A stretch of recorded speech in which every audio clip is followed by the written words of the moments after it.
What's up, YouTube? This is Artisan MC. I'm back with the reaction to scene the Batman.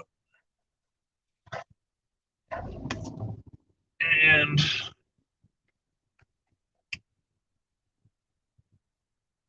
can I say in the short term? As you know, I will always do try to do to the best of my ability, the sandwich method, which is give you some positive, give you some critique, some negative, and then bring it back with some positive.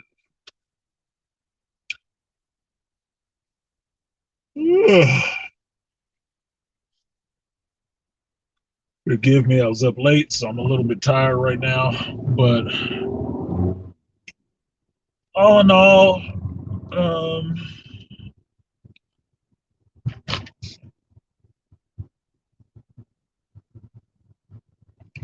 I liked the performances that I saw in the movie.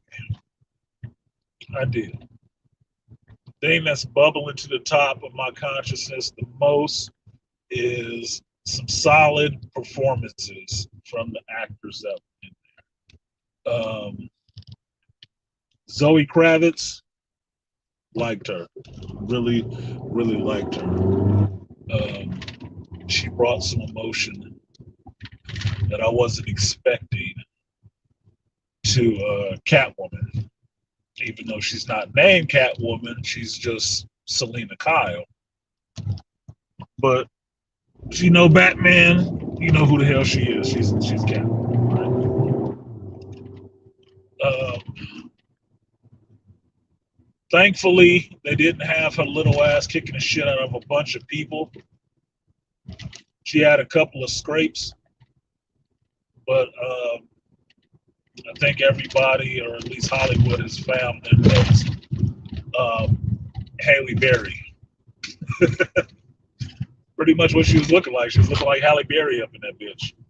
And not to say that because she's playing Catwoman, she looked like Halle Berry. It's just the way she's acting and how she looks right now talking about it reminds me of Halle Berry, that they need a new light-skinned, skinny chick up there that's pretty to look at, can act in these roles. She's doing it, so that makes her Halle Berry. Halle Berry ain't that young anymore. And you know how this business in Hollywood works. Always the newer, hotter, younger chick. It's just the way it fucking is. I didn't make it that way. So I like Zoe Kravitz in this. I was not disappointed with Colin Farrell. He did pull off a performance underneath that makeup. What up, Ray Hama? And I'm listening. It's good. I did like his penguin, his Oswald, right? It was good. Some of his dialogue was kind of funny. That was giving me a little bit, of the chuckles a bit, not because he's the funny character, but because of the situation and how he delivered stuff was funny in that way that anybody who doesn't have a filter on their mouth can say some funny shit sometimes and have you really laughing at some things that you're not supposed to be laughing about, right? So I like the penguin. I would be interested to see what happened in this Gotham after the end of this movie with the penguin. I'd really be interested to see what happens and how he steps up in Gotham, right? Jeffrey Wright, I wasn't worried about Jeffrey Wright at all because I like Jeffrey Wright. Jeffrey Wright is a solid dang actor. He's been a solid actor for a long time. So if he acted in Shaft or he acted in the Batman as Jim Gordon, I believed him as a Jim Gordon. I liked his portrayal of Jim Gordon. Not so much comical or making jokes like what's his name? I'm forgetting his name now just because I tried to think of it. He is more to the point. He is a cop. And not some old grizzled cop. He is a cop. You know, doing the right thing and trying to be a good man in the cesspool. For real. So I like Jeffrey Wright flat out. I bought him as Gordon. I liked his Gordon. I liked his Gordon working with Batman. I did. I really liked his Gordon working with Batman. And that's not, I don't think that's a spoiler at all, but Gordon working with Batman is something that you should see in a Batman movie, and you don't see that enough. You just see him calling on Batman a lot, but not really in there working with him like they are a team, because best believe Gordon and Batman is the detectives in freaking Gotham. There's a reason for that. So Jeffrey Wright, solid for me off top. Andy Serkis as Alfred. Liked his Alfred. I'm a big fan of Jeremy Irons. Make no mistake about it. And Michael Caine. But Andy Serkis brought something else. Even with the installation of the cane with Alfred and the battle scars on Alfred's face, excuse me, brought a little bit something else to Alfred. And there's a scene in there with Alfred and Bruce that I actually really love. That was it was a great, to me, it was a really powerful scene, and the motherfucker laying in the bed the whole time. It's like absolutely no movement really going on outside of the two people exchanging dialogue and talking. That shit was powerful. It was charged. I love that scene.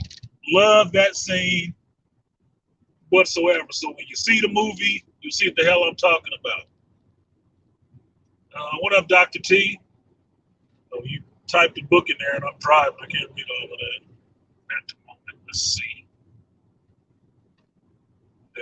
Yep, that's not helping it. I can read that on the playback, though. What up, Smitty Jeans? So, Andy Serkis's Alfred. I like that they showed that Alfred is not a damn dummy. Okay, I had this conversation with, I think it was Andre in the shop last week about who Alfred is to Bruce. And Alfred is like Morpheus is to Neo.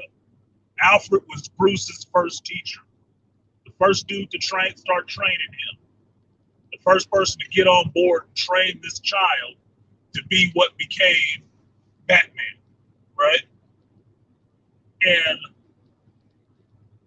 they speak on that in this movie of who Alfred is. He is like a father to Bruce. No, he's not.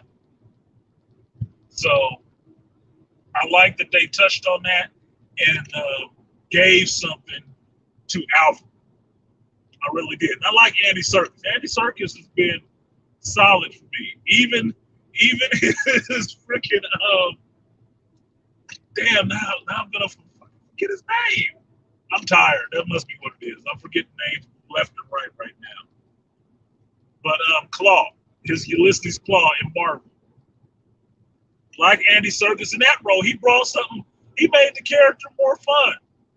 He actually made the character more fun because Ulysses Claw was a throwaway character in Marvel.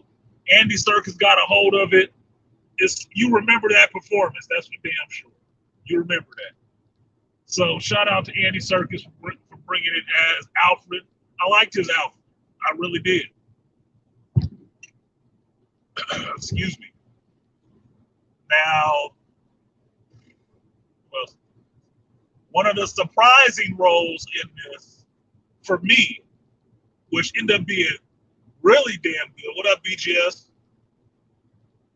is John Turturro as Carmine Falcone. I didn't know he was in this shit. I didn't know John Turturro was in this.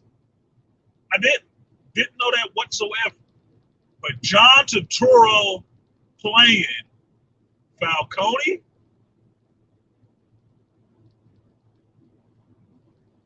there's a word people use with actors all the time, and it's gravitas, right? When you see an actor in his mode, in his craft, watch a couple scenes of this and watch John Turturro playing Carmine Falcone. And not just watching him and delivering his lines and shit like that, right? Put yourself in that scene as one of the characters in the scene, and you will feel that weight, that motherfucker is there. There is something dangerous about that dude. There is something dangerous about him. You feel it coming through the screen, even in the scene. And I don't know if it's just the people he's feeding off of or what. But Falcone rolling there, and you feel like, oh, who brought Jaws to the party? Who brought the great white shark to the party? You know, they just feel that, and the actors play off of that, and it's really good. And he doesn't do a lot, put it that way. But really powerful men don't have to do a lot. They don't have to say a lot. They don't. Some of those powerful people in the world, you never really hear them speak at all.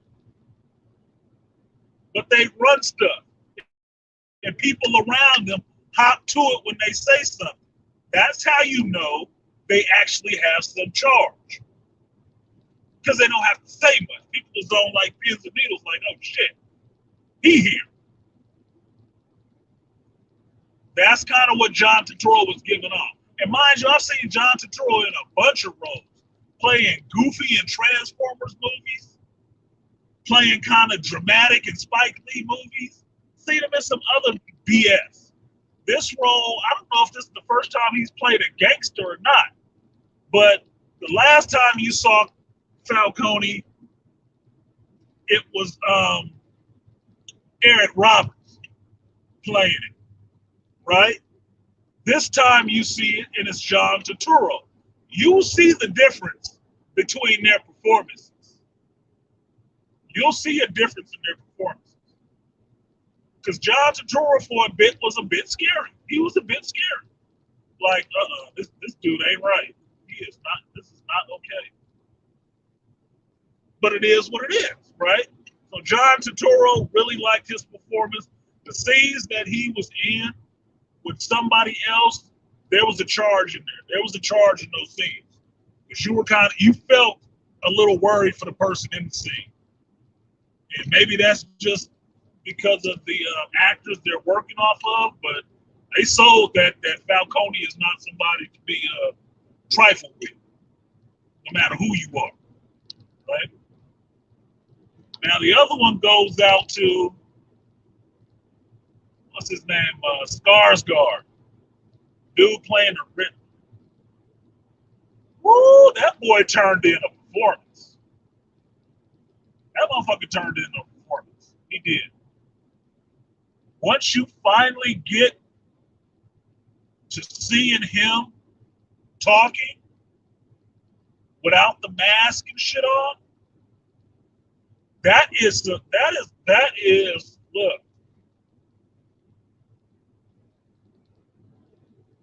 I'm not a cinephile just because I like paying money to watch movies. I'm a cinephile because I like the art of making and doing this craft that many people put in on, dedicate themselves to, and turn out this material, right? So I don't have a problem watching it and pulling myself into the scene and out of the scene, understanding what's happening on a set and what's happening in the story with the characters. That motherfucker, once he showed up and he started having a conversation with Batman, that was kind of off. It was kind of off and irritating because you have to understand, watching it, this dude is just doing this on a set, right? So regardless of how the words are there on the set, on the page, how he's delivering the words and everything else is not on the page, okay? It's the difference between a good rapper and somebody who could just read lyrics, okay? Your delivery means everything. Because two people saying the same rhymes don't come out the same, okay? That's what it's like. The performance he was given was a damn performance. Regardless of what was on the page, what was on the page might have been minor. But what he was doing, delivering that stuff, was like, this motherfucker ill. Something is really wrong with this dude. Like, he is not, look, his rapper ain't all the way on his crayon, okay? It ain't all the way on his crayon. Those crayons were toxic. They were not non-toxic. He was chewing them motherfuckers. Something, homeboy wasn't adjusted to the world right. And if you really want to laugh, you'll watch that performance, and I swear to God, I'm not taking shots on this, but I swear to God, you'll hear fucking Obsidian. I swear to God, because that's the first thing I thought of when I saw the performance. I'm like, this sounds like fucking Obsidian. I'm just saying, not that Obsidian is the Riddler, but what he was doing,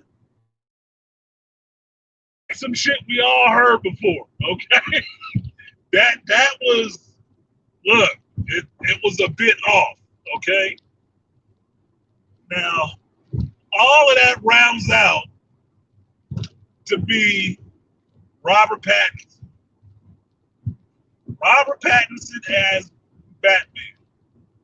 And I'll say Robert Pattinson is Batman because you see Bruce very little. This motherfucker is Batman 24/7 in a day. Okay? He really got that down that Bruce Wayne left a long time ago. Fucking Batman is all that's left. Now, I will tell you, I like Robert Pattinson's performance as Batman. I hate his fucking haircut.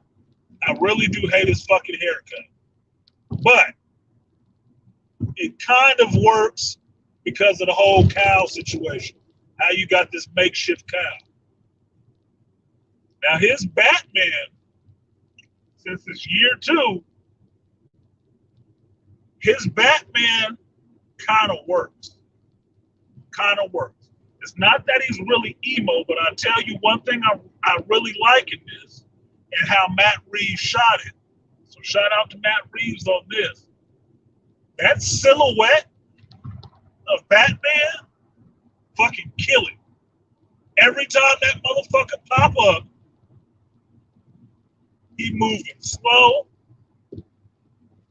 like he's stalking. Like he is fucking stalking you. He ain't rushing in, he's stalking you. He there, you know he coming. You hear it. Creeping in and out the shadows, always in the shadows. Even when he walks into a room with a bunch of people in that motherfucker, people is looking at him like, damn, this motherfucker's serious. Because he's carrying it like it's not a damn game.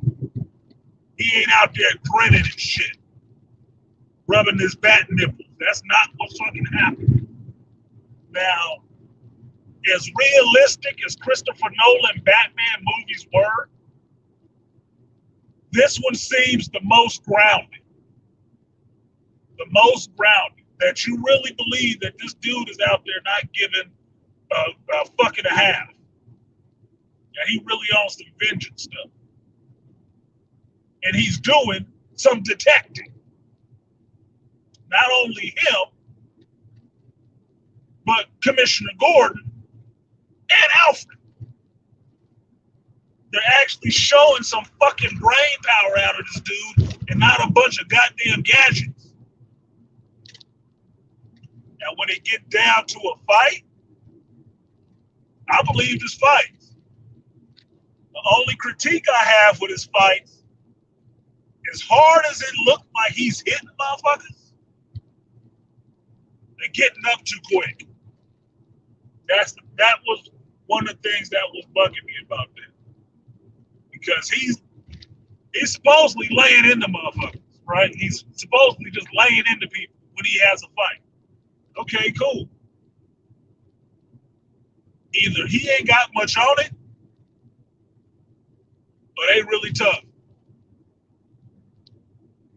Now, there's a scene in it that reminded me a little bit, only setting-wise, reminded me a little bit of John Wick. Because he rolls into a spot, no subterfuge, none of that shit. He roll in there like, this is who it is. Yeah, it's me. Get out the way. Like he got the bluff and intimidation on people. Now I like what they did. I don't think Robert Pattinson is actually that tall, but you get the intimidation factor with Batman because he's, like I said, he's walking slow, he's stalking into a room, nobody is rattling him, and that motherfucker is tall and imposing. That silhouette kills it every time. Because he just stroll in there. He don't give a fuck who's saying what. He just stroll in like it's mine now. I'm here. And how they play it, how the other actors in the scene play it off is like, oh shit, he real. Yeah. And don't care if you believe it or not. He doing his business. Now the gadgets were in there. For you bat gadget fans. The gadgets are in there. But they're low key. It's hella low key. It's not played up hella big. It's just in there. It's there like Batman would be to serve a purpose. It's utilitarian, not flashy.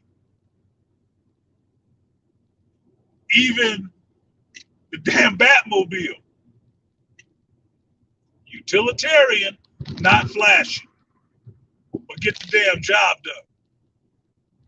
So I was liking him being there. Was I buying him when he showed up as Bruce Wayne? He looked a little bit too emo. He looked a little too emo. But the time frame that they placed it in, or it's like 20 years after, the Waynes have been killed, and he's kind of reclusive, it would kind of make sense. Okay, it would kind of make sense. But his Batman, how he handled business and stuff like that, kind of liked it. Now, was it the most exciting movie ever? No, it wasn't really overly fucking exciting. At a little ways in there, it felt a bit long.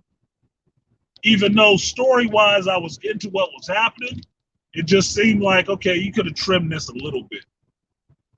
You could have trimmed that a little bit. Maybe you didn't need that. But, excuse me, I was still there in the story with what the hell is going on and these revelations that's in the movie and coming out. Like, okay, I'm not having to go to the restroom. I'm not thirsty, but Okay, this 2 minutes could have went. Okay, so the question: will I see this movie blow out the Joker?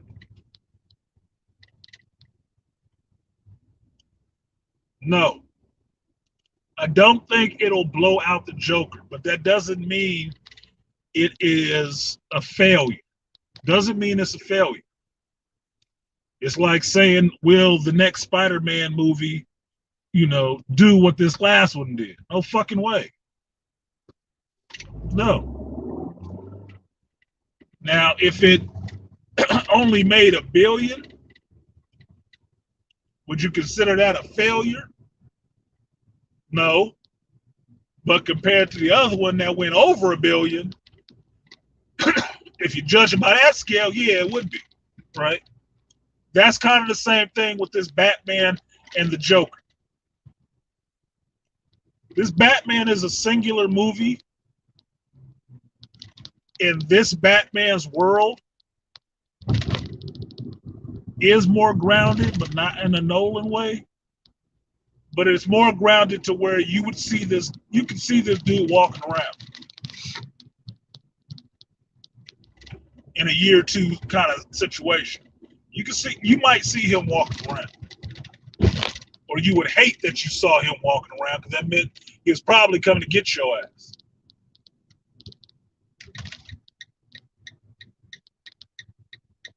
I would say the movie itself is more character driven and more actor driven as opposed to gadgets and, flashing lights and shit. So it's not, Spectrum Kia Theater. It's not going to be a lot of stuff for a lot of people who need a lot of bullshit happening to keep their attention glued on the goddamn screen. They going to hate the shit. Your ADD kids is going to hate the shit right off the bat. They're going to hate it because most of the stuff is in the story and the dialogue, and you need to pay attention to that. When it gets to the action, you'll beat it. But up to that point, you got to ride with the story. Figure out what the hell is going on. If you don't have the attention span for that shit, this ain't the movie for you. I think Spider-Man's still playing. Something else is still in the theaters with a lot of, bang, zoom, and whiz. You can go do that. What's up, BTM? Sorry I can't read you guys' comments right now because I'm driving and that print is really small and I'm getting old. So it won't do what the Joker did, but to me that doesn't make it a failure. I actually kind of liked the movie. Did it blow me out my seat? No, it didn't. But I wasn't in need of a new Batman movie. I was still wanting to see Batfleck. Color me pissed off. I ain't give a shit. Right? I was going to see it to go see it. So I can talk to you guys about it. As far as that, I was entertained. I got what I paid for. I saw a movie. There was a lot of gunshots and people was getting their ass kicked. And there was crime, scum, and villainy going on. It was. And I got to see Batman use his goddamn brains. And got to see how out of whack the Riddler actually is. Because if you measure up Skarsgård's performance to Jim Carrey's performance, Jim Carrey looked like a goddamn fool. And you would say Jim Carrey didn't understand the Riddler character. But you have to remember, Jim Carrey was acting in the Joel Schumacher Batman movies, and Joel Schumacher was a big fan or only knew Batman from Batman 66, the campy one. So it is what it is. Jim Carrey is funny, But the Riddler ain't known for joking like that. So yeah, it was entertaining to me. It was entertaining. What up, Faulkner? Faulkner's in the building. It was entertaining in a sense to me. I get into that kind of stuff, that kind of psychological stuff, and I don't have a problem with a movie going at a slow pace without all the effects. I'm here for the story. The rest of that stuff is just toppings on the story, not the whole story. So, did they knock it out the park? I don't know. Maybe they got a, you know, ground rule double. Maybe they did that. Maybe they got an in the park home run. Will people be blown away by it? Absolutely not. You have to think about the movie going audience right now and what works and what doesn't. They ain't gonna be blown away by this shit. But what I will tell you is that it will find its audience. It'll find its audience. The audience that are more cerebral, like myself, they'll get into it and they'll latch on to that movie a lot.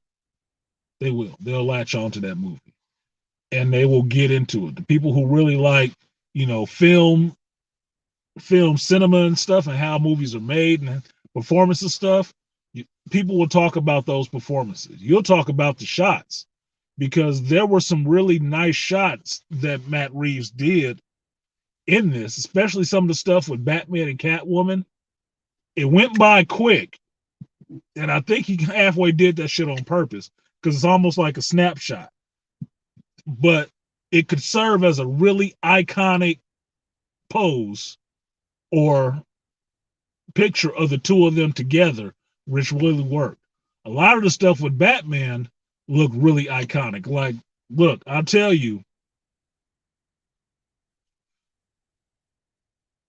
you have to believe that this character is a badass in story mode, right? You have to believe the character is a badass. If everybody know he's coming, and motherfuckers is just stuck in place, and all you hear is this motherfucker footfalls. All you hear is his footfalls in the dark, and then he just emerged from that shit like the goddamn Grim Reaper, and you still standing there. They shook. So that was that. That was what was interesting. Some of those shots are really interesting the way it looks. Like the reveal of the Batmobile. That was a good shot. That was a beautiful fucking shot. They could have had that on the damn poster. I'd have been, whoa, that motherfucker look mean.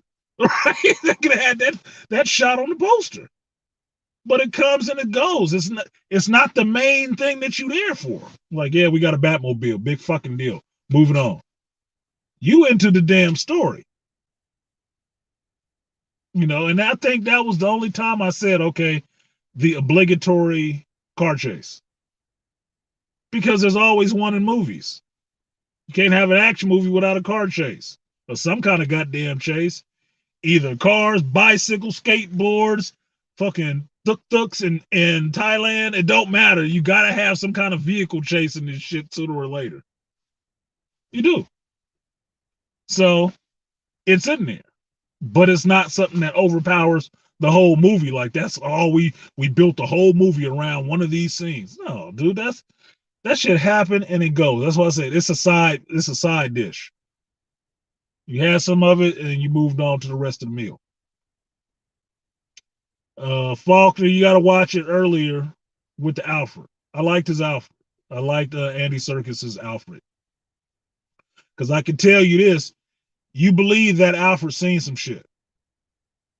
And you believe that Alfred is not a slouch. He ain't there just to be buttling. He ain't just there to be wiping Master Wayne's ass and giving him his wet nap when he finished pissing. No. You know that Alfred dared to be in the shit with him. Okay. Like I said, I like Jeremy Irons. I like Michael Caine. I do. I like the past Alfreds. Even that original guy in the Batman movies. R.I.P. to him. But I did like Andy Serkis's Alfred too. That's the beauty of having different actors take on these roles, because they bring something different to the performance. If every actor acted the same way as the last motherfucker, there would be no point in changing the damn actor. There wouldn't be a point in it.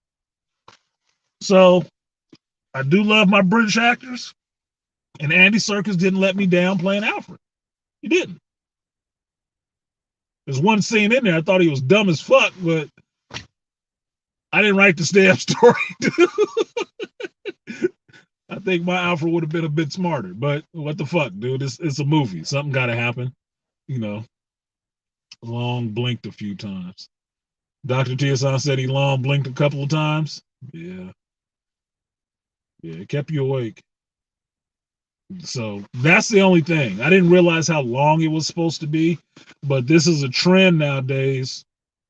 You guys understand that with movies, that they keep making them longer because they want you there.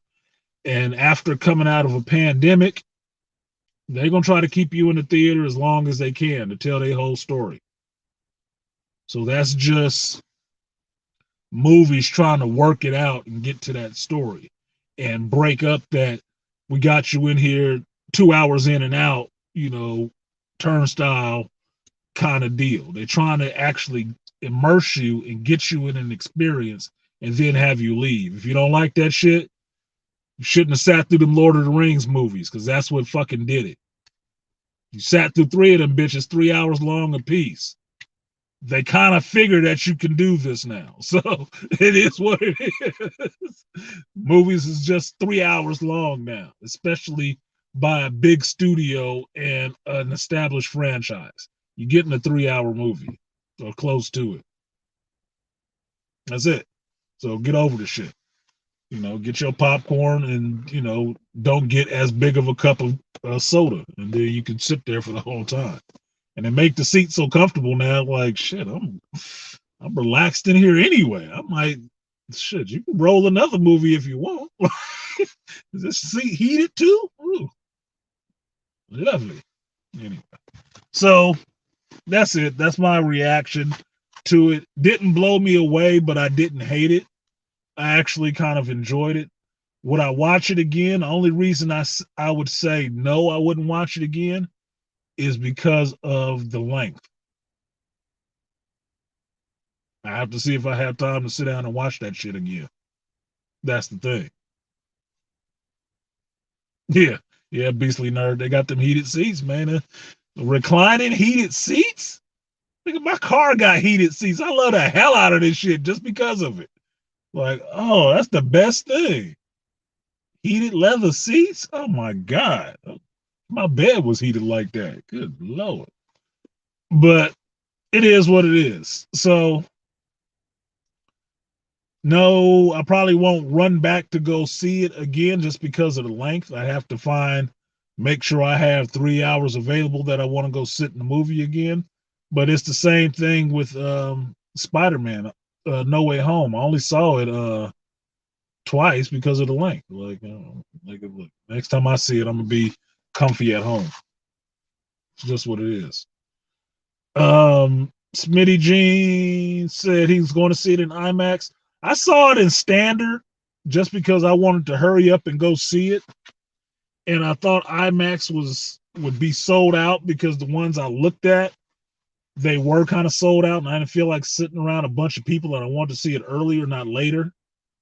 And the times that they were showing for IMAX around me was a lot later than I wanted to go. I was like, I don't want to wait till fucking 8 o'clock, 7 o'clock. Fuck all that. I want to go home. Right? Been a long day already. So I just saw it in standard, but I think if you saw it in IMAX, it'd probably look awesome in IMAX because a lot of the shots are really wide shots and really tall. So I'm thinking from the scenes where you see that Batman is kind of looming over people, He kind of motherfuckers kind of looking up at him like shit. You know, I think that would play better on an IMAX than it was on a standard screen. Because standard, they halfway all look almost the same height. But you have to understand, Batman is supposed to be intimidating when you stand next to him. He's tall as shit, right? That's what I'm saying. I'm not sure if Robert Pattinson is actually that tall. I don't even know if he's 6 feet tall. I know he pretty lanky, but I don't know if he that tall. But yeah, an IMAX, if you want to pay for it, go ahead. I mean, they probably offering a deal on fucking IMAX right now because they're trying to get people back to the theater. So why would they care? But I could see it playing on an IMAX screen. Some of that stuff would look better on a really big IMAX screen. I almost did it, but I wanted an earlier showtime, and it was standard. Was the earlier showtime, so I just said, "Fuck it, I'll go see it in standard." Whatever. Derpy Gaming, what's up? You new here? You said the movie was great. Well, add something to it. I'm a big fan of don't just make one statement. You got to have follow up. What was great about it? Tell me. Tell me what was great about it to you. I'm not saying that it wasn't great or anything like that, and you can't like that. I'm just add more to it. Explain. Share something more. Let me see if I can go back to some of these chat. These Batman silhouette is always key, and they were able to pull that off in movies. Yes, Smitty. He cut a good silhouette. This Batman had a good silhouette. Even with that cape, them fucking the short points on his cowl and them shoulders, that's what was selling it. That was selling that shit. Cause they kept shooting it like most of the time you were like behind his back. And so you seeing he's like imposing, like this motherfucker take up some space. Like he don't look like he there for the bullshit at all. And he half the time, if he just standing around like with cops and shit, he ain't really looking at you. He listening, but he ain't really looking at you. That puts you up. Look, just do that in your regular life and see how that put people on edge. Say very little, even when they talk directly to you. Say very little. Do that one day. You'll see how much it puts people on edge. If you're not projecting what you thinking the whole time, which I fucking hate people doing, they start worrying. They get in a fucking bag. They insecurities bubble to the surface quick to the motherfucker. I didn't take at the end before Selena helped him. Now, Jaquan, I'm going to go into that when I do my actual review because I think I know what that was. Put it this way. I have a theory on what that was and how that could lead into another movie. So I'll do that when I do a review of this. Yes, Alfred was his mentor. Want to see more. Dr. Tia San said your first long message. Wanted to see more acting range from Wright. He's too good an actor to not display it. And they never told us why he trusted Batman so much so early. I think they did that, Dr. T, because you're going into this is Batman year 2. And Gordon knows how corrupt the city is just like Batman does. And if he out there helping, then he on board with it. So I was all right with them not giving that whole backstory like that, but it gets you into the flow of things later on in the movie so you understand that Gordon rocking with Batman. He's trusting Batman. Now, for all of us that read comic books kind of understand, Gordon kind of always knew that Batman was Bruce Wayne. He wasn't letting on, but he kind of always knew. He ain't that dumb of a fucking cop, okay? But what he was doing, Gordon felt was righteous, so he supported him. That was it. So in this situation where it's supposed to be year 2, think you would have got over the fact that Batman had to win Gordon over maybe in year 1. Year 2, all right, they rocking. It gets more into the story when they're actually working together, which I like seeing. I like seeing Gordon and Batman working together. I do like seeing that shit. You're trying to see it Friday or Saturday. Good for you, Smith. Can't wait to see it tomorrow.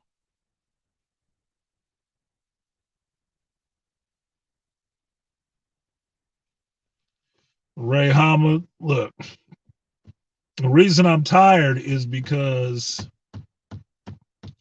business stress and working all day. I didn't go to sleep till 2 o'clock last night, and then I woke up at 6 a.m. And I'm just now getting home. So I haven't had much sleep. One day leads into the other one. So that's how my days roll. So if I'm forgetting some shit, there's a reason why. Derpy said,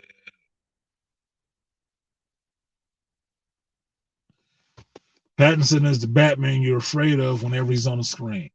Derpy, I would agree with that in a sense. And just add this is that Pattinson's Batman, you don't know what the fuck is going on with him. Because he ain't just running at you out of the darkness. He'll just stroll up on your ass. That was the interesting thing that I thought was more interesting about this Batman being in the year 2 environment. Some of these criminals, he just roll right up on them. Just roll up on them. It ain't the Batmobile. He ain't flying up on the Batmobile and jumping out and repelling from the damn ceiling and nothing like that. No, he rolled right the fuck up on you. He might have been there the whole time because it plays up something that happens in the comic. Bruce Wayne uses costume disguises and shit like that to be out in the public. This Batman might have been chilling the whole time, watching what the fuck he was doing. And all of a sudden, Batman there. You know why? Because Bruce Wayne was there. That's why Batman knew what the fuck he was doing. Because this dude over in the corner you wasn't paying no attention to was actually him. GT 3000 GT said he'll see this weekend. All right, 3000. And don't forget, by my clock, I think by the time I get in this house, Gran Turismo 7 would have dropped and finished downloading on my system. So tomorrow night is going to be Fast and the Furious Friday. I'm going to do some killing time, souping up my car, and I'll be looking for Mr. Z at 300 GT to see me on some Gran Turismo. Now, I'm not saying I'm kicking everybody's ass. I'm not saying that. But let's race. Let's race. Let's get it in. I'm just saying. It is time to ride.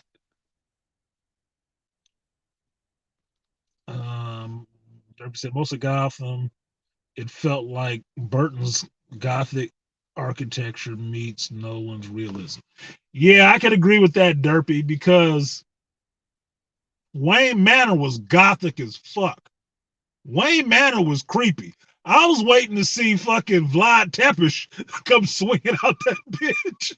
Like, dude, what the hell is going on at this house?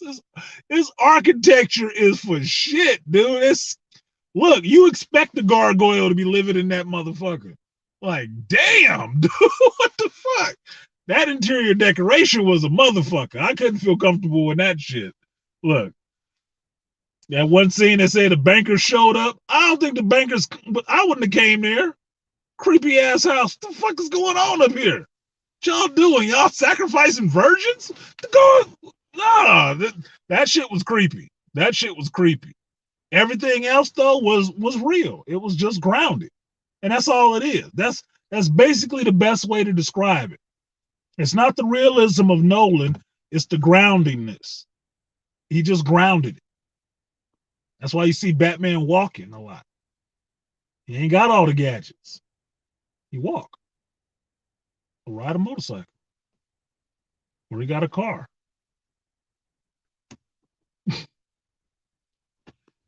Uh, I need a better perspective when dealing with this new Batman. Is it that good? Tapping in from work, even Artisan.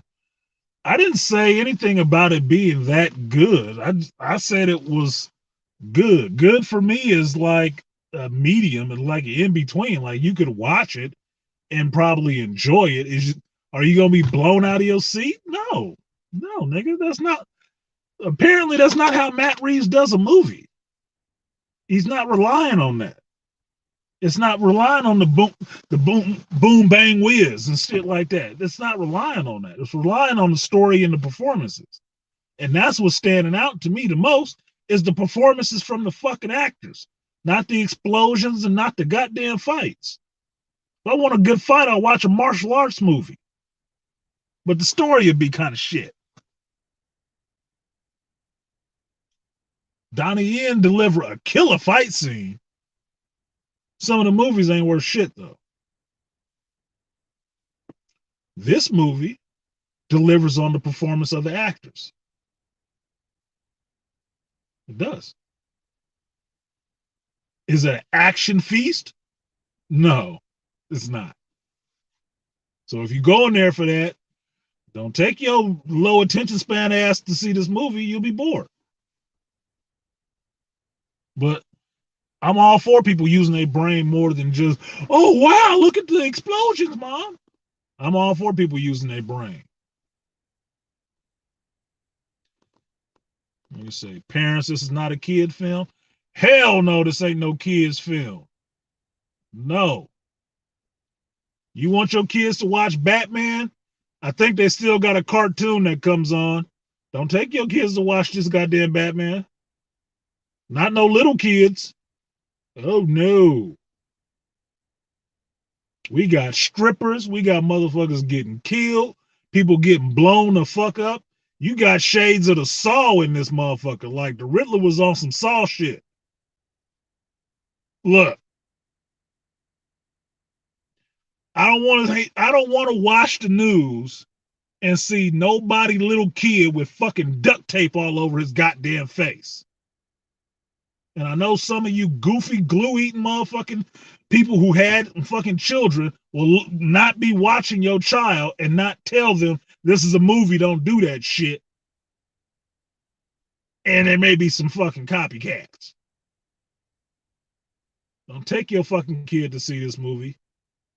If you gonna take your child to see this movie, you better be a capital P parent. Capital P meaning you the one sitting there instructing your child on what reality is and what movies are. It actually be an engaged parent. Not just a little P provider parent. Mm-mm. You better be involved in the whole teaching process. Jaquan? I think so. I think so. What else is green in the Batman universe? I didn't see him jumping out of a goddamn Lazarus pit.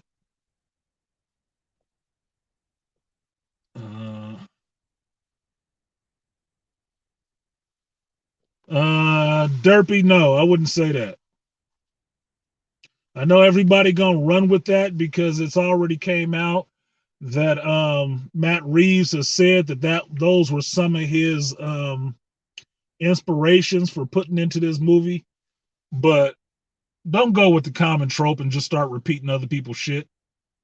Because everybody gonna start saying that same shit over and over and over again at fucking nauseum. And nobody gonna add anything behind it besides what you just put right there. And that's how they gonna write off the fucking movie because it doesn't require any fucking thinking at that point. Because if you ask these motherfuckers, they probably ain't seen Seven. They probably ain't seen the Zodiac, and they probably ain't watched fucking Taxi Driver. Probably haven't. They're going to hit on the same 3 points. 7, the motherfucker's killing people for a reason. Zodiac, oh, because he's doing ciphers and shit. And Taxi Driver, because this motherfucker wants to kill these people. Really? That is the lamest fucking connections ever. Give me something more. Because if anything, while I was watching Skarsgård, I'm thinking of Prisoners with Hugh Jackman and his ass in it. That half of the shit that he was doing was because he is trying to prove a point, but he is fucking off. He is really off. Now, what most people don't understand about the Riddler is a genius. He really is a genius, but he's criminally insane. That shit that happened in the movie, them killings, that's the minor shit. This motherfucker out there, high functioning, criminally insane. He ain't wrapped too tight.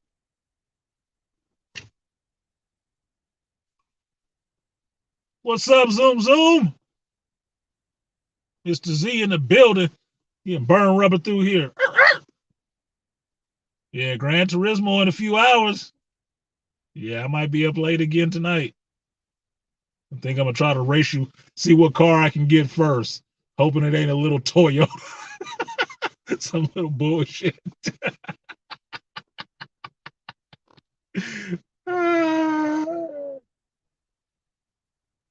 Right is Batman in HBO. Right is Batman in HBO.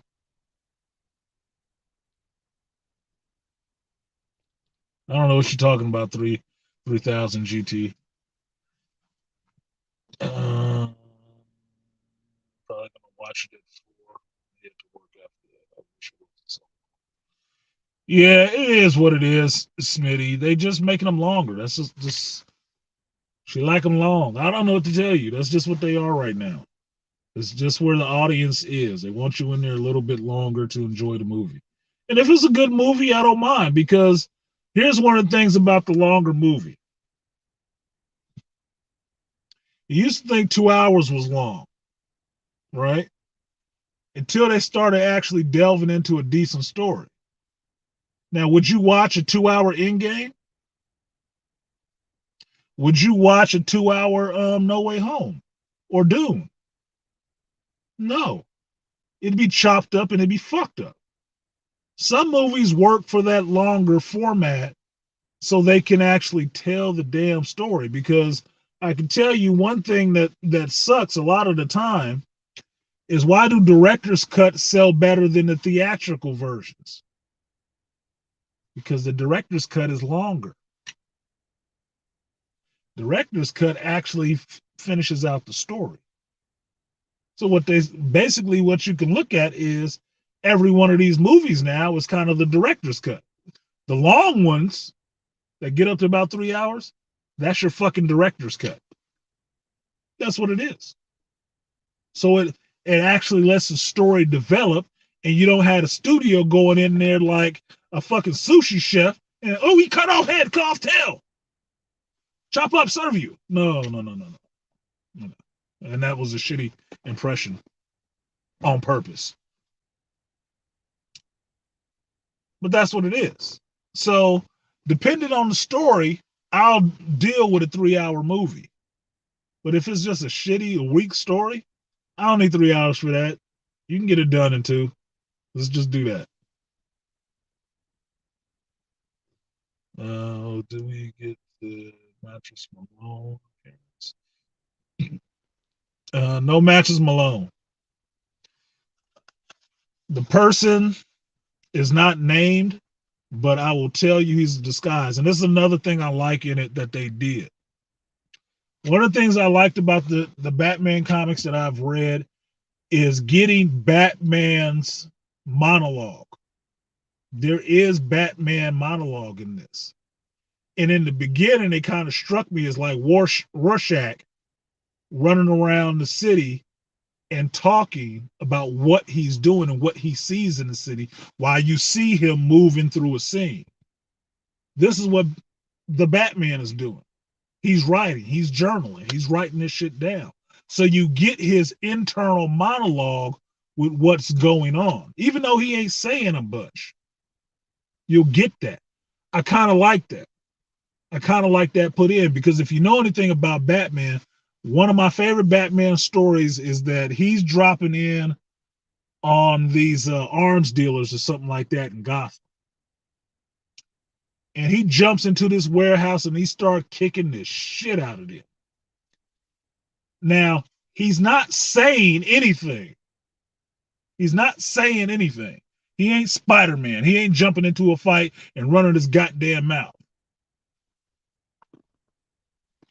He fall into this warehouse and he start beating these people up and he taking them apart. But what you're getting in the dialogue is Batman's internal monologue of what's going on. And what he's doing, he's going over in his head everything he knows about every one of these people in this room. They weak spots, what was going on with them, where they were 2 days ago, all that shit. All that prep time shit, all that information he's going over in his head. And so when he takes this dude out and breaks his fucking arm, you hear him talking about it in his head. Oh, this is so-and-so. Broke his arm a couple of weeks ago. It was healing okay. Bow, not anymore. He picking his spots. And you getting that going on in his head while he just in there just tearing these fools apart. He is literally going after every one of their weak spots. And he know who they are by face, recognition, and playing the file back of who they are in his fucking head while he's beating the shit out of them. That's why he's going after them the way he's going after them. It shows how much he thinks about this shit. It shows the internal part of Batman and not just the part that's excited. Like, God damn, he just kicked the shit out of 12 people. Well, why? Because he ain't stupid. He ain't a loose cannon. He studied these motherfuckers. He stalked them like they were prey and figured out their weak spot. And when he dropped in there, he knew exactly who was there and he knew exactly what he was going to do to take every one of the motherfuckers out. And he did exactly that. That is Batman's greatest strength, his fucking brains and planning. That's why he's the strategist on the JLA and not the big cannon. What good is a cannon if you don't know how to use the motherfucker? You can't read the manual to load it. Come on, man.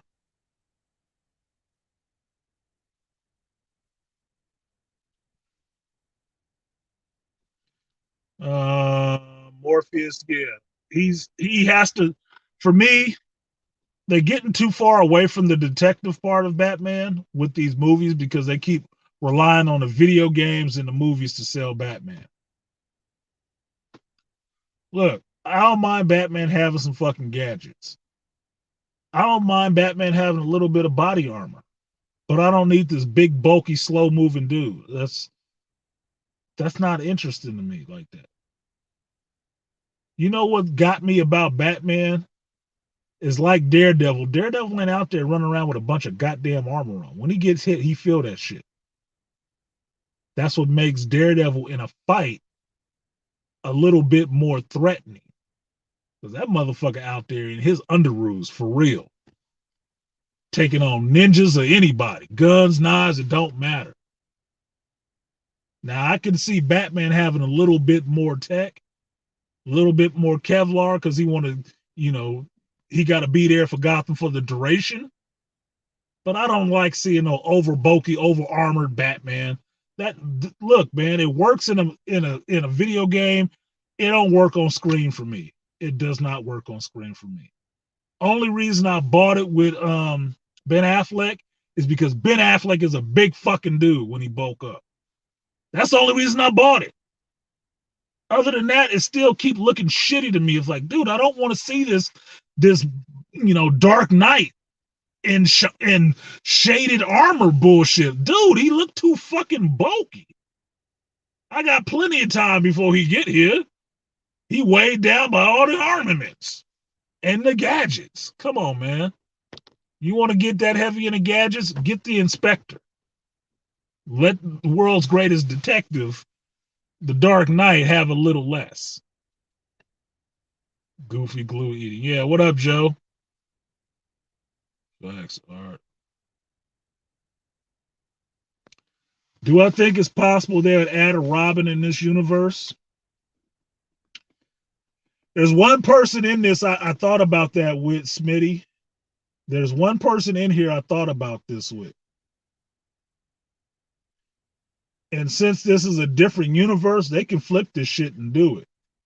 There's one scene in there that could play as a Robin, that this person could play as a Robin. I'll let you find it. I need to remember that, so I'll put that in my review. Because there's two things that can go a different way in this. There's a third thing in there that everybody will be kind of jazzed over, but I'm not really. It's like, yeah, what the fuck? Now we got to, it's another one. Whatever, fuck. That's look. I'm more on board nowadays with people using these characters, since Warner Brothers can't seem to get away from doing a Batman or a Superman movie the most and putting most of their eggs in that basket. I'm more interested in seeing other characters other than these same standard fucking tropes. Y'all know I'm a fan of originality and doing something new. Look, I can respect the old material, but I don't need to see every iteration pulling up the same fucking people over and over and over again. God damn. He has a bigger rogues gallery than that. You know that, right? But the regular movie going audience is so stupid about all of that shit. And the studios be so scared to show them something fucking new that we keep having to get the same retreaded shit over and over again. That irritates the fuck out of me. Shit, I got happy when they finally stopped telling the origin of Peter Parker. Like, oh, thank God. Oh, didn't have to do that again. Then 3 movies later, yeah, they actually did give me the origin. Like, oh, well, you got me, bitch. It is what it is. Adam, in the comics, yeah, Riddler is always compelled to leave clues for his crime until you got down to somebody writing Riddler not like a dumbass, and that's when you get that war jokes and riddles and shit like that, where the Riddler stopped doing that shit. Like, look, this is my only flaw. Fuck that. I'm not doing that no more. Saw how that shit went. Riddler could probably kill Batman if he wasn't having so much goddamn fun with him. Because that's the point of a riddle, right? You want to prove how smart you are. Well, that's what Batman always uses against him.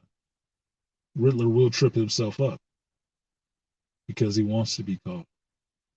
And they played on that a bit in this movie too. There's something that the Riddler really wants, and that's why he leaves fucking clues. If he stopped doing that shit, he'd kill everybody. He would. But you have to understand that Batman's villains, his rogues gallery, all have some kind of psychological thing going on with them. That's why they don't all go to Blackgate. They go to Arkham Asylum. They all have some kind of mental delayed dysfunction shit. Even the Joker. Batman knows that because Batman has one too. That's why he's able to catch him. You have to be a bit crazy to catch crazy people. Or you have to know how to put yourself in the mind of crazy. Batman both. That's why the Joker's taunts to him is always, you should be in here with us. And Batman know he right. But he ain't gonna cross that line, so he ain't gonna be in there with them.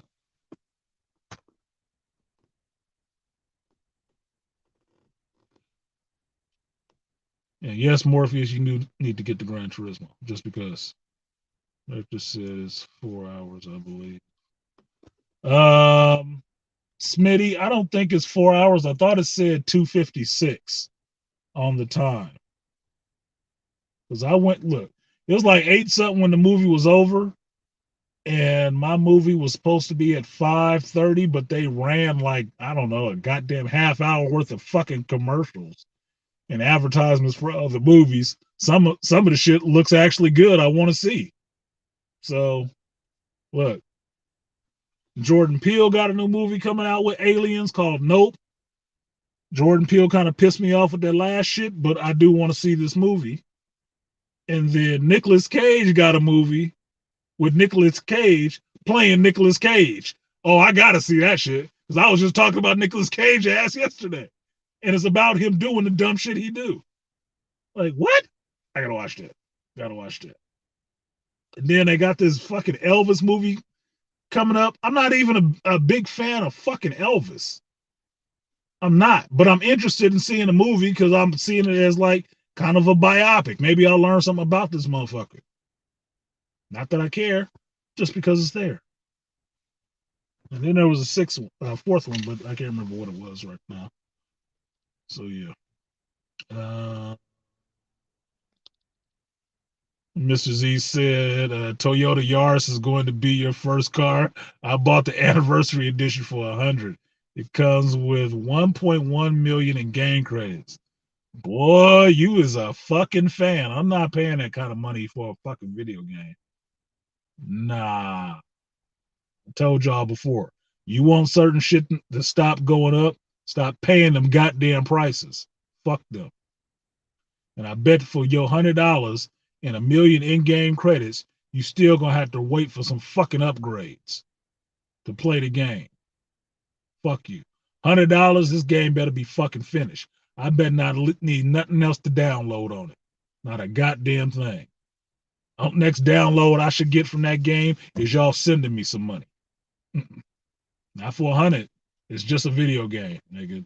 It ain't coming with a car, okay? Or keys to one. Fuck that.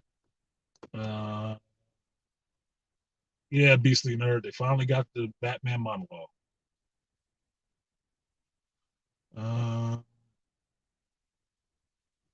Shit, Morpheus, methodical at times. Bruce's whole thing is methodical. He's methodical all the time. All the damn time. There's nothing he does by chance. Maybe early Batman did that shit where he didn't plan out everything. But I went over this before too. That Batman from the comics who lost Jason, that motherfucker planned everything from that moment on. He made sure he planned everything from that moment on. That's why Tim Drake working with Batman was all about planning. All about planning. We plan everything. We don't make a move till we planned it all out. We ain't doing shit because he lost fucking Jason. Bruce is a complex character, and Bruce keeps working through his pain. And one of the ways he works through his pain is making sure he plans everything so he doesn't have to lose anybody.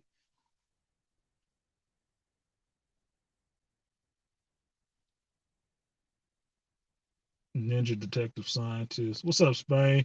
Yeah, Batman, a Ninja Detective Scientist. Damn, hella mad I didn't reserve no seats. You could probably get seats. I mean, I was in there for a early evening show, and it wasn't fucking 10 people in that motherfucker. It might not even be full, but this is a Thursday night, so they was running their advertising campaign to get people out to see this movie, but I don't think people was rushing out to see it because they weren't sure on it. And I can tell you, there's only one scene in this shit where I'm looking at Robert Pattinson and I'm like, Edward Cullen, you motherfucker. There's only one scene, but it's the same one you seen in the commercial when he's at the funeral. It looked like Twilight. It's like, oh, the light's on him, but he's not twinkling. Okay, no glitter bat. No glitter bat. No. Did he totally remove himself from that label for me? No. Nah, he didn't. He didn't. So what? I like all of them and shit. But he played Batman, and he wasn't glittering. Glistened a little bit. A lot of water in this one. See, I'm curious how it goes if he's going to keep it more grounded or try to more comic book accurate with some of the humans. I think in a grounded sense, you will probably never use the metahuman villains. If you're going grounded, you'd probably not use the metahuman villains because that kind of blows it off and makes it ungrounded. That's the thing. So he has enough villains in his rogues gallery that you can use them without them ever getting into metahumans. Only person that really needs metahumans is Superman. Otherwise, it's just going to be Superman and Lex. It's just what it is. They should do some Dark Justice League stories. What up, Rocky? Maybe, but that's some other shit. They got to get their house in order over there with DC and their movies. So they are not doing any. They're not working on anything tied together right now. Everything is one shots,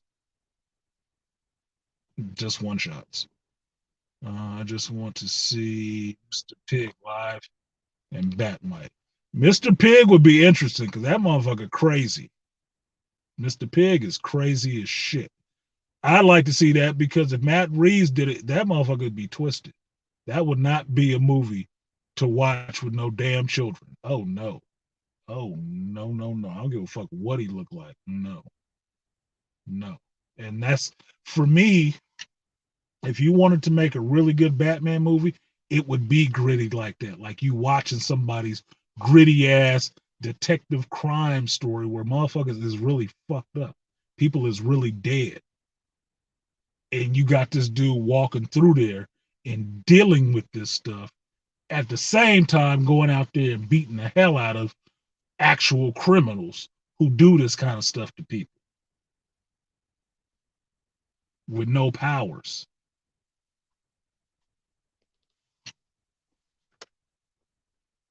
And guns all over the place. Charles said my origin story. At least Peacemaker has more depth than the same old DC trope of we need a new Super or Batman movie to jump off our cinematic universe. There's so many other characters and teams that can work. It is. I agree with that, Morpheus, but Peacemaker wasn't a movie. It was a HBO Max streaming show, and that runs a little bit differently. But Warner Brothers only knows how to go to Superman and Batman. That's their biggest money makers. That's the one hole that never lead a block. Not for long. So I was hoping they saw the light with the success of Wonder Woman and Aquaman, which was characters that most people didn't think would actually be good in the movie. Aquaman worked. Wonder Woman worked. Wonder Woman 2 didn't work so well. But be that as it may, it actually worked.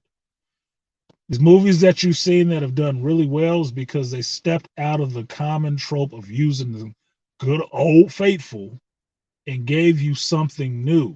Because the rest of the audience kind of knows about some of these other goddamn characters. I like Batman.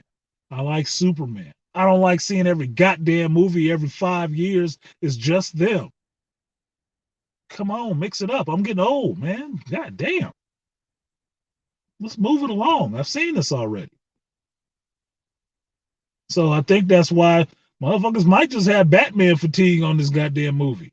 Because it got too many versions of Batman in so short of a goddamn time. I'm like, man, how many do you need in a 10-year span? 3, 4? And now you got Michael Keaton coming back too. It's like, whatever, man. Look, do y'all got any other characters in that studio? Or is Batman the only book that sells from DC? Come on, man. Y'all got to push it on a little bit. Move the ball down the field. You're giving it to the same people. Look, pass it around. Ball hog. Shit. Somebody said the director's cut is 4 hours. Yeah, you did have a misspelling. That's why it was taken completely different. Director's cut is probably 4 hours. Well, that'll be a treat, I guess. Titans and Doom Patrol are good, just as good as the Justice League. I take your word for it because I haven't watched Doom Patrol or Titans. But Titans, I was more interested to see Titans this last season than I was any other season. That's because it looked like they was going for it. They was having fun. Excuse me. A lot of times with the geek stuff, first season is going to be a write-off because you got to get people up to speed and fill out their characters, especially on a TV show. Second season will be better. Third season, off to the races. They good. They know the characters. They know what they're doing. They know their show. They got their audience. Bam, they off and running. That's why I say Iron Fist needed one more season and it would have been better.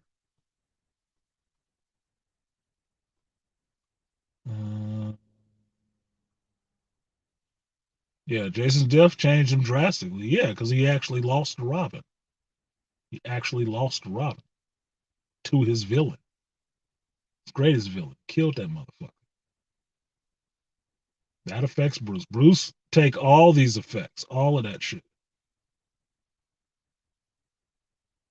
So that's why Bruce, the other members of the Bat family, especially when Robin's always giving Bruce shit about how cold he is and he don't care about people. Bruce cared more than they do. That's why Bruce detached so much. So I tell people, you can detach, but it's a bad thing. It's not the place you want to be. It's not. You got to learn how to deal with those emotions because you can't lock them away and just detach from people altogether. You'd be a whole different monster like that. You'd not be the person that getting invited nowhere. Like, yeah, let's bring Bruce. Nah, fuck all that. That nigga can't have fun at it. Couldn't have fun at a wake. Gonna head up to AMC in Emeryville. Godspeed, Spain. Gonna be out there with the little Asian honeys.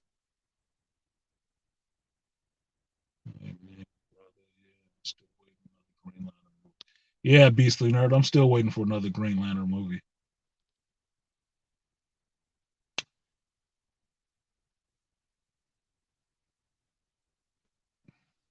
Yeah, he got about 13 titles on the shelf because Batman sells for DC. Batman sells. Batman and DC is like Deadpool and fucking Marvel. You put them on anything, that shit is gonna sell. Don't even matter what it is. And I think they proved that because DC has a cover with Deadpool on the front of it. That motherfucker sold too. Ain't even they goddamn care. Yeah, Charles. Gritty, emotion, and psychological. Batman sells to intellectuals, believe it or not. Why do you think a lot of your law enforcement and military and stuff really like Batman? Because he sells to the gritty part of human beings, that psychological part of human beings, and understanding that and being able to catch those crazy motherfuckers. That's who he is. That's what he does. That's who he goes after. So if you made a gritty um, psychological thriller like that with Batman, it would sell. But commercially, for Warner Brothers, they wouldn't know how to take that because they see Batman as a cash cow. They want to market everything off of fucking Batman, like Slurpees and straws and underwear and all the rest of that shit. This is probably about as close as you get to a really adult Batman.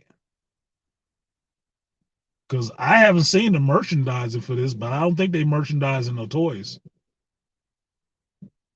Riddler is at this point a serial killer and is doing some pretty gruesome shit to some people. on purpose, not accidental.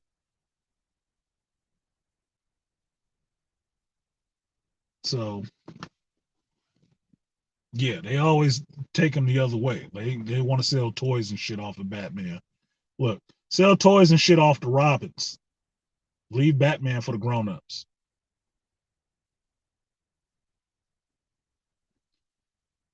But at this rate, everybody will still want to be Batman because they'll never give a Robin any shine. Like, why the hell have I not had a Nightwing movie yet? I'll tell you, Catwoman mentions Bloodhaven in this movie. Where's my Nightwing? I want a Nightwing movie. You can bring Christopher Nolan back to do it and Jason Gordon-Levitt. I don't give a shit. Where's my Nightwing movie? I want a Nightwing movie. Don't give me another Batman movie. Give me a Nightwing movie. I'll be down for that. Shit, at this point, I would pay to see a Batmite movie just so it could be somebody else from the Bat family getting some shine. It don't have to have Batman in it to sell. Look, the Bat family good. Bat family good. Nightwing will sell. Tim Drake will sell. Red Hood, Jason Todd would sell. Fuck, a Damian movie would sell. Just do it. The fuck? Let Batman hang up his cape for a little while. Jesus. Give me a job. Give me Azrael. I'll do Azrael. Somebody else. It'd work. Trust me. Just grab your little nuts and put it out there. Fuck.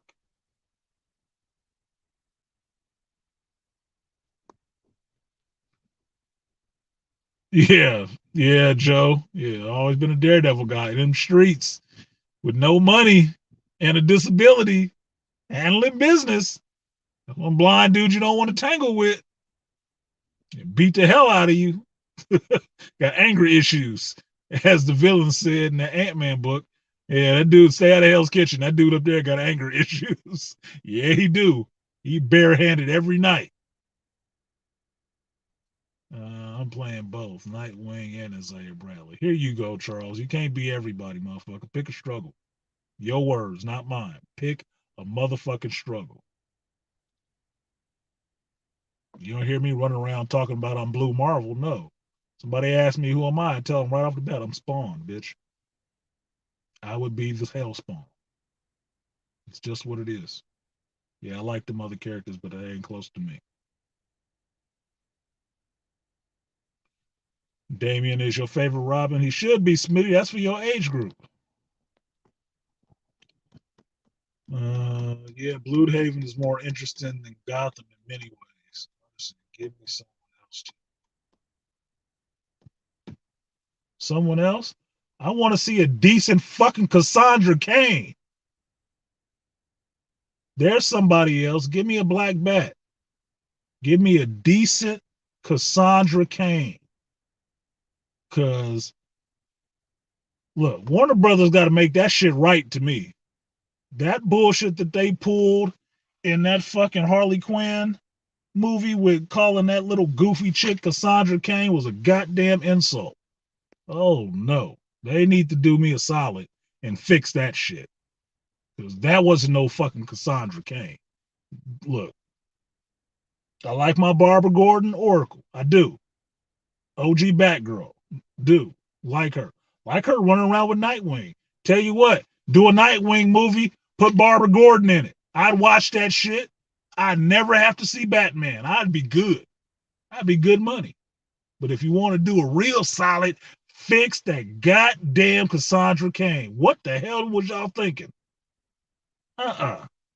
One of the best women fighters, and you turn her into this goofy ass fake female Rufio in a Harley Quinn movie? What the fuck?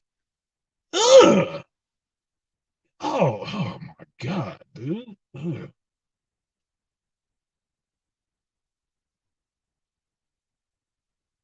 Dave Bautista as Bane would work. Discipline equals freedom. If they were going to keep it realistic in this Matt Reeves universe, I would buy Dave Bautista as Bane. No British accent. Because I believe he'd be out there trying to beat the shit out of Batman. And he's a good size comparison next to Robert Pattinson that you would see Bane as being intimidating to the Bat.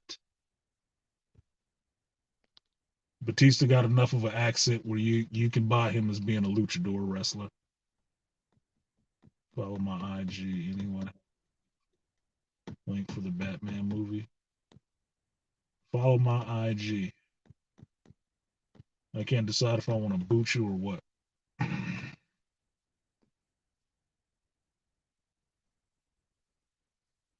Better movies of galactic beings is a month. I don't know what you're talking about, Ray. Yeah, I agree. He became Robin when I was like 6 or 7. Okay, yeah, Smitty. Yeah, told you. Every one of those Robins is for a different age group. That's why you can tell who gravitates to which ones. I like Damien too because I just think Damien got nuts. I do. Damien got balls. I don't like what they did with Tim Drake. I hate what they did with Tim Drake. Turn him into a little squishy boy. That's some bullshit. Why don't you make Stephanie Brown gay? Oh, that's right. You got Batwoman already. Fucking stupid shit. Beastly Nerd, you is funny as fuck. They need to remake Steel.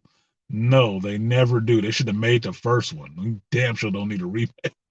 You've got jokes, Beastly. That's funny as fuck. I am actually really laughing about that shit. If I heard they was making a Steel 2, I'd be like, oh shit. Who they gonna use this time? LeBron? Get the fuck out of here. Get the fuck out of here with that. The cast thick spoiler, aka Stephanie Brown, and the girl, and that girl ain't no way. I'm just going to be going for the team with her. I don't get what you're trying to say there, Spain. That didn't make any sense to me. The cast a thick spoiler, aka Stephanie Brown, and that girl ain't no way Robin going to be going for the other team with her. I could see a spoiler. I would love to see a Blue Beetle or Booster Gold movie. It'd be funny as hell. Yeah, but they'd have to be side characters, Charles. Blue Beetle and Booster Gold would have to be side characters. They could be in somebody's movie, but they wouldn't be the whole movie. Uh, Closest you gonna get is the She-Hulk movie for now. Nothing against Mark Ruffalo, but I wouldn't want to see a Mark Ruffalo solo Hulk movie. I'd watch another Edward Norton solo Hulk movie, but I don't want to see a solo Mark Ruffalo Hulk movie. I just don't. Yeah, no more Hulk movies. They might. They got a deal with Universal some kind of way, Charles.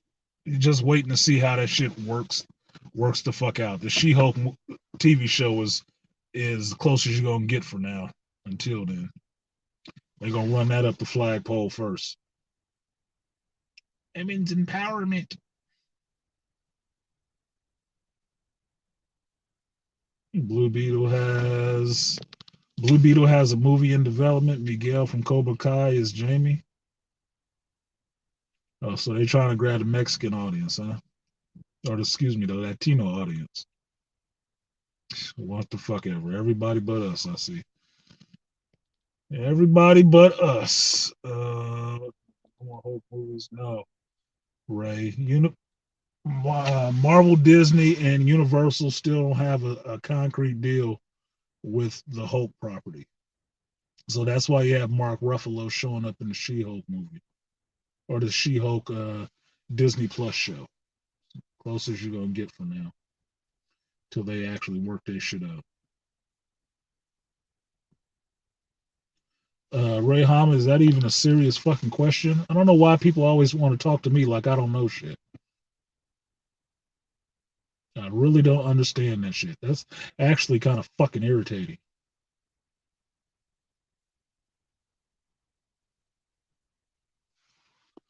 Anyway.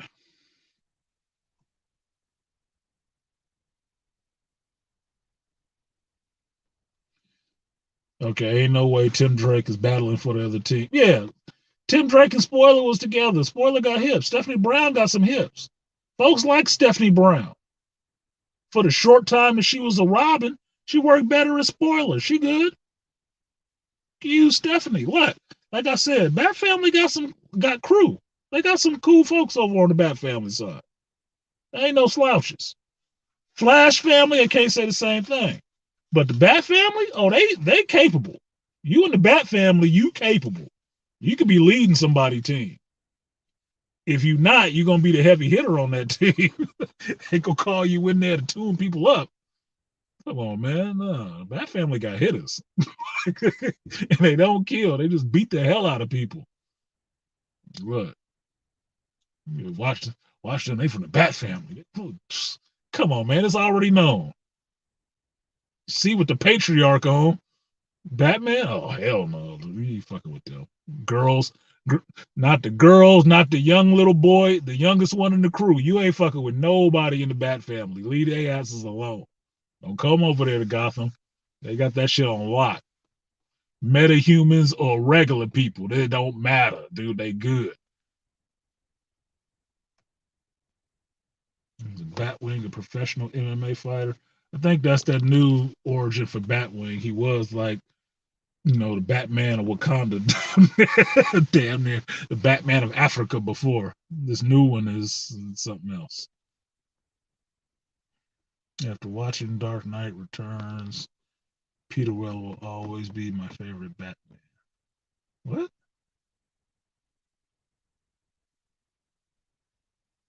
Dark Knight Returns. Oh, you talking about the animated one with Peter Weller's voice? Because I ain't never seen no damn Peter Weller playing Batman ever. To do a live action with Jeffrey Dean Morgan be a good fit for the live action version. I don't want to see another Dark Knight anything. Let Frank Miller's work, sit on the shelf for a while. It's like they can't think of anything else but the Dark Knight for Batman. I mean, it took Matt Reeves to get you a little bit away from that shit with kind of using Long Halloween. Do some other goddamn stories. Move the fuck on. Yes, it was awesome when it happened. Got to move on from that shit, though. There's other fucking stories. I mean, I was watching this whole thing and I'm just waiting for a Court of Owls drop because I want to see some new shit.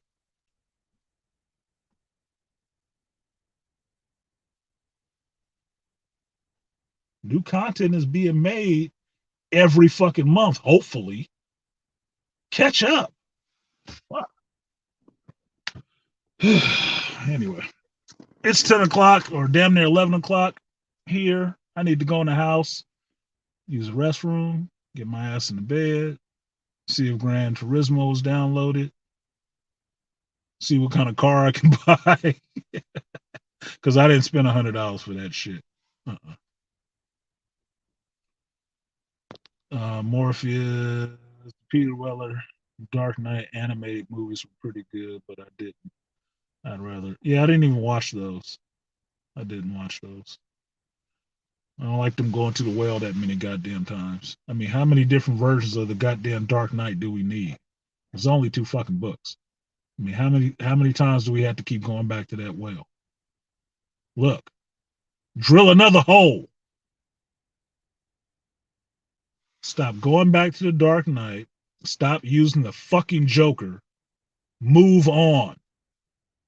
3 simple things for fucking Batman. He got what? What is the number up to? 1,000? 1,000 something issues of this shit? Dark Knights is just one story out of this motherfucker. Move the hell on. Do No Man's Land or some shit like that. I don't give a shit. Just move the fuck on from the Dark Knight. For God's sake, at least for 20 years. Only the original Blue Beetle and Charleston Comics. Yeah. It's a diehard Batman fan. Dark Knight Returns. His favorite Batman comics. So, yeah. Yeah. I'm not tired of Batman. They just oversaturated. I'm tired of every different version of goddamn Batman. They switching Batman quicker than they switch Doctor Who. And Doctor Who is a TV show. Nigga. Matt Smith had a longer run as Doctor Who than most of these other dudes doing the movies. Like, fucking hell, dude. This Flash movie is going to be the test because now I got to deal with two different versions of Bruce Batman again, just with Batfleck and Michael Keaton. Not that I hate both of them, but goddamn. Really? In the same year?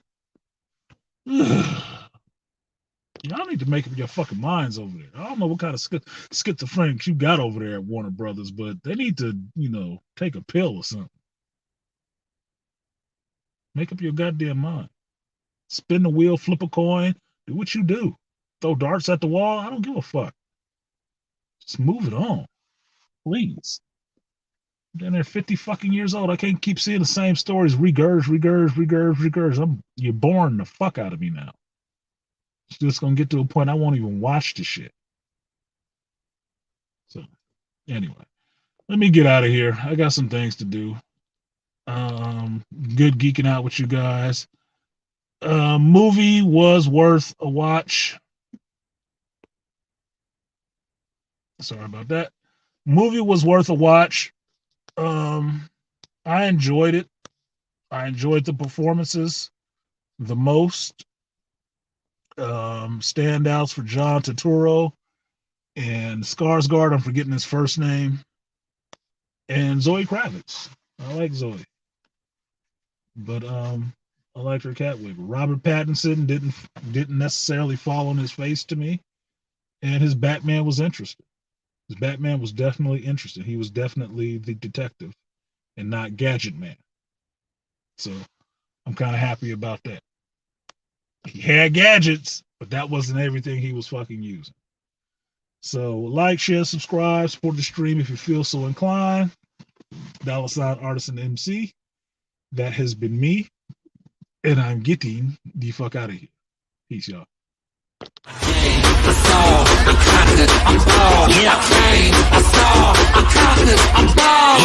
Yo, we should get them, so I got them all.